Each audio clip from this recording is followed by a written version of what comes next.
My name is Jason. I'm the associate pastor here at Crosspoint. We're glad that you're here today. If you're new with us, there's a welcome card that you'll find in the pew in front of you. You can pull that out and fill it out with as much information as you'd like. Drop that in the offering plate later. If you have a prayer request, please put that on here as well so that we as a church family can know how we can minister to you, meet any needs that you might have, answer any questions, and we would love to do that. There are a number of things in your service program that you were handed this morning that I want to call your attention to. But first, I want to thank the ladies that put together the missions luncheon that we had yesterday. I was not here. Okay, they're getting a clap. That's good.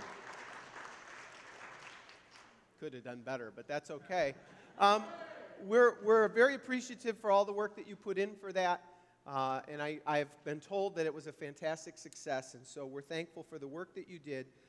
Our Great Lakes Association Missions Conference continues today. Later tonight, there is a closing ceremony, a closing service at Community Baptist Church. And we are, as a church family, participating in an offering to help fund our Great Lakes Association and the missions that we're involved with globally. Our goal between our church and several other churches is $25,000.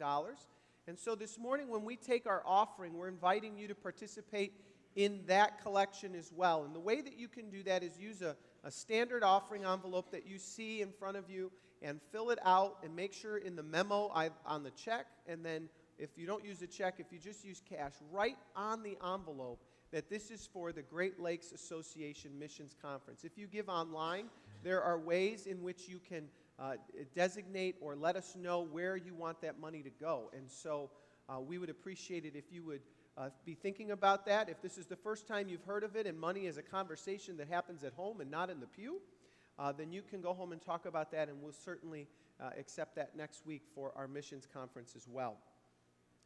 You may also, you remember Pastor Matt's announcement last week about the family missions trip, and a number of people have responded to that. And if you would like to give towards the family missions trip, you can do that in the exact same way that I just said. Make sure that you make a note of that on the envelope or on the check itself. We do still have a couple of spots for this, and if you're interested, you can contact Renee Aldridge here at the church.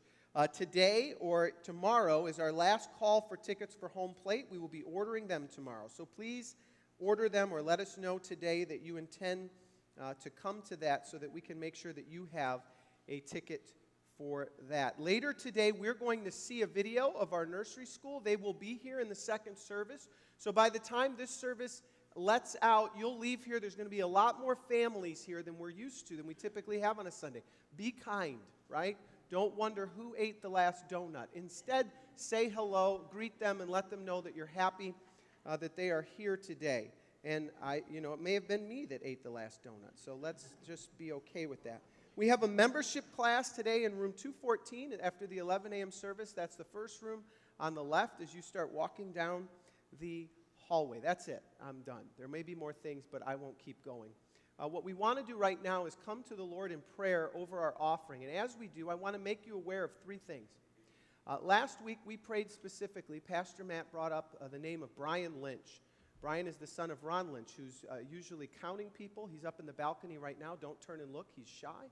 All right, but we prayed for his son last week because his son was scheduled to have surgery in his stomach to remove cancer. But when they went in, they found what they thought was more cancer, and they were unable to do the surgery.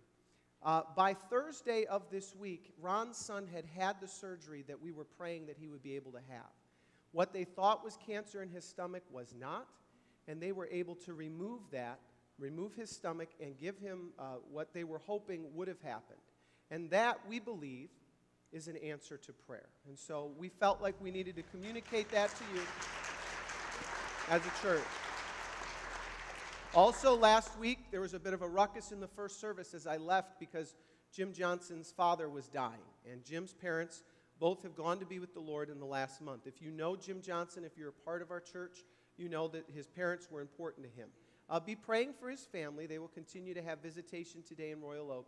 And tomorrow is the funeral. And they very much want that funeral to be a celebration service of their life, and they want the gospel to be proclaimed there. So pray that is exactly what will happen.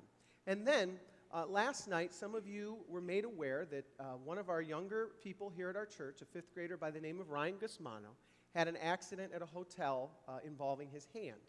And many of you were praying through the night. There were text messages being exchanged. I want to let you know that Ryan came through his hand surgery well. They were able to reattach a finger. And be praying, though, that the blood will flow through that hand so that reattachment, if you will maintain itself. And so be thinking of the Gusmano family today. Let's pray.